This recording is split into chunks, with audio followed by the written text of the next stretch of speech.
اس کے علاوہ یہاں پہ دوسرے چوری کا سامان بیچنے والے، اس سے ہٹ کے یہاں پہ اور بہت سارے کام جس میں منشیات ہو گئی ہے، اور جو یہاں کا سب سے بڑا اہم جو مسئلہ ہے وہ یہ ہے کہ جو کرائم ہے وہ بہت زیادہ ہے، اس کے خلاف ہم نے لکھا ہے ہمیشہ. تو جب اس کے خلاف لکھا ہے تو آٹومیٹکلی ہمیں دھمکیوں کا سامنا بھی رہا ہے، ہمارے رستے بھی روکے گئے ہیں، ہمیں یہ بھی کہا گیا کہ آپ کو قتل کر دیں گے. لیکن الحمدللہ نہ ہم کسی سے ڈرے ہیں نہ ڈریں گے، انشاءاللہ مثبت صحافت دلیرانہ کرتے رہیں گے. بہت خوب. ناظرین، آپ نے رانا صغیر احسن صاحب کی زبانی سنا کہ صحافت کچا کھو پریس کلب نے ہمیشہ ایک جذبے اور جنون سے کی ہے، نہ کہ کاروبار سمجھ کے، اور حقیقت میں ہونا ہی ایسا چاہیے. اور کسی بزرگ نے کیا خوب لکھا ہے کہ دنیا میں اگر حق کو نہ پہچان سکو تو باطل کے تیروں کا رخ دیکھ لینا. تو صغیر احسن صاحب بتا رہے تھے کہ صحافت میں انہیں کافی مشکلات کا سامنا درپیش رہا، لیکن یہ سینہ سپر ہو کے اور ایک سیسہ پلائی دیوار بن کے جو ہے انہوں نے ان تمام چیزوں کا، تمام مسائل کا، تمام مصائب کا سامنا کیا. اور یہ اسی چیز کا نتیجہ ہے کہ آج ایک اچھی شخصیت اور ایک اچھے صحافی کے طور پر، ایک اچھے انسان کے طور پر کچا کھو میں جانے اور پہچانے جاتے ہیں. صغیر احسن صاحب بہت شکریہ. اب ذرا ایجوکیشنل انسٹیٹیوٹس کی بات ہو جائے. آپ ایک صحافی تھے تو صحافت کے شعبے میں آپ نے آگے جانا تھا، لیکن جی اچانک آپ کو کیسے خیال آ گیا یہ ایجوکیشن فیلڈ میں؟ یہ ایجوکیشن فیلڈ کا اور صحافت کا دور دور سے کہیں کوئی تعلق نظر نہیں آتا، لیکن آپ اس سے وابستہ ہو گئے، اس کی کوئی خاص وجہ؟ ذیشان صاحب، صحافت کا اور ایجوکیشن کا بڑا قریب کا تعلق ہے. صحافی جو ہے اس کا کام لکھنا ہوتا ہے، جو ایک ایجوکیشنسٹ ہے، جو تعلیم دینے والا، اس کا کام ہوتا ہے پڑھانا. تو میں سمجھتا ہوں کہ ہمارے لیے جو سب سے بہتر شعبہ تھا وہ تعلیم کا تھا. اس شعبے کو ہم نے صرف کاروبار سمجھ کے نہیں کیا، اس کو بھی ہم نے خدمت سمجھ کے کیا ہے. تو کچا کھو کے علاقے میں ایک اچھے برانڈ کا ایک ادارہ ہم لے کے آئے ہیں تاکہ ہمارے علاقے میں لوگ تھوڑی سی فیس دے کے اپنے بچوں کو اعلیٰ تعلیم دلوا سکیں. اور صغیر صاحب، یہ کون کون سی فیکلٹیز ہیں آپ کے پاس؟ اپنے ادارے کی کچھ خصوصیات بتائیں کہ کون کون سی کلاسز ہیں اور اس میں کیا سسٹم ہے، کیا سٹرکچر ہے، ذرا کائنڈلی بتائیے گا ناظرین کو. ذیشان صاحب، ابھی ہم آپ کو وزٹ بھی کروائیں گے، دکھائیں گے بھی. پلے گروپ سے لے کے میٹرک تک ہماری جو یہ MOU ہے، تو اس کے مطابق ہم نے تھوڑا سا بچے کو ماحول دینا شروع کیا ہے. ہمارا پلان یہ نہیں کہ بچے کے زبردستی، بچے میں شوق پیدا کیا جائے.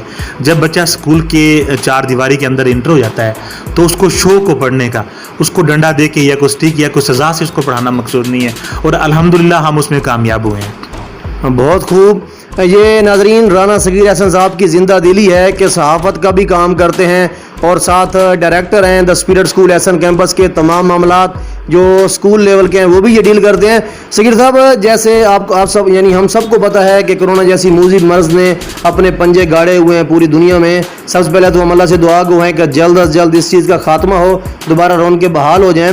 اور اس کے بعد یہ بتائیں کہ ایجوکیشن جو فیلڈ ہے، خاص طور پہ جو پرائیویٹ انسٹیٹیوٹس ہیں، یہ کس حد تک متاثر ہوئے ہیں یہ کرونا کی وبا سے؟ ذیشان صاحب، تقریباً 5 ماہ گزر چکے ہیں، تو جو سکول مالکان ہیں وہ انتہائی کرب کا شکار ہیں. کوئی بات نہیں ہے، یہ مشکل حالات آتے جاتے رہتے ہیں. جو فنانشلی نقصان ہوتا ہے وہ بھی زندگی میں پورا ہو جاتا ہے. جو سب سے بڑا نقصان ہوا ہے وہ طلباء کا ہوا ہے، وہ تعلیمی نقصان ہوا ہے جو ساری زندگی پورا نہیں ہو سکتا، لیکن پھر بھی اگر زندگی ہوئی تو وہ بھی پورا ہو جاتا ہے. تو میں حکومت وقت سے اپیل کرتا ہوں، جو پرائیویٹ ادارے ہیں جو رینٹ پے کرتے ہیں ان کو آٹومیٹکلی فیسیں جب نہیں ملی تو وہ رینٹ کہاں سے پے کریں گے؟ تو حکومت کو چاہیے کہ ان کی امداد کرے. اگر امداد نہیں ہو سکتی تو ان کو سستے قرضے دے کر ان کو ان کے پاؤں پہ کھڑا کیا جائے. جی بہت شکریہ رانا صغیر احسن صاحب، آپ ہمیں ایجوکیشن انسٹیٹیوٹس کے متعلق گائیڈ کر رہے ہیں.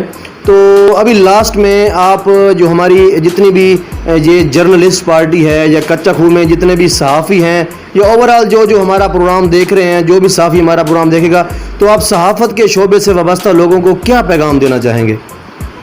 جی ذیشان صاحب، میں اپنی برادری کو پیغام دینا چاہوں گا کہ اپنی صفوں میں اتحاد پیدا کریں، اپنے علاقے کے مسائل اچھے طریقے سے ان کو ہائی لائٹ کریں. اپنے علاقے میں جو آپس میں لوگوں کے مسائل ہیں، لڑائی جھگڑے ہیں، ان کو کوشش کریں کہ ٹیبل پہ بیٹھ کے وہ حل ہوں.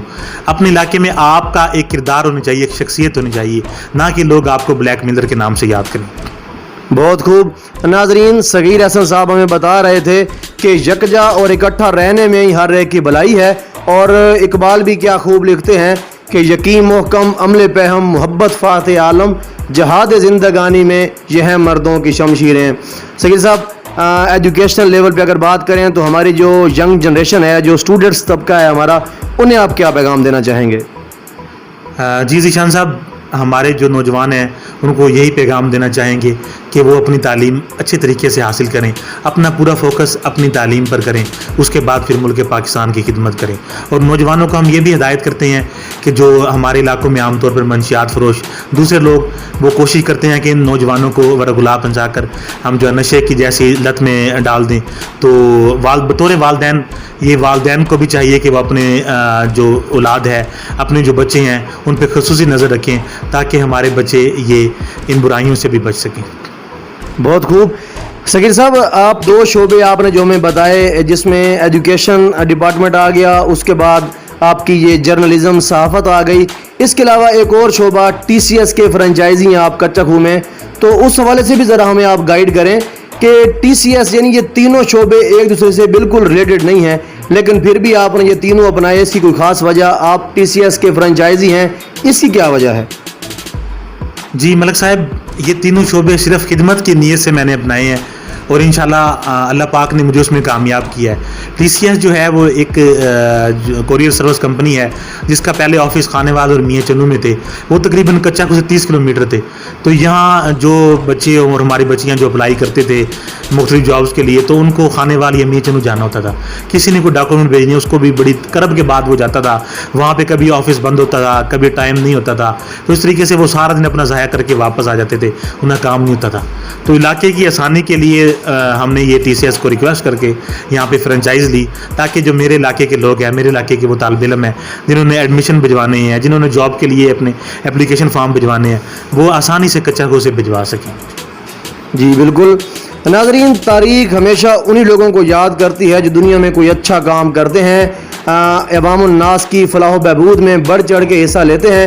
تو بلا شبہ رانا صغیر احسن صاحب انہی لوگوں میں سے، انہی لوگوں کی صفوں میں ان کا شمار کیا جاتا ہے.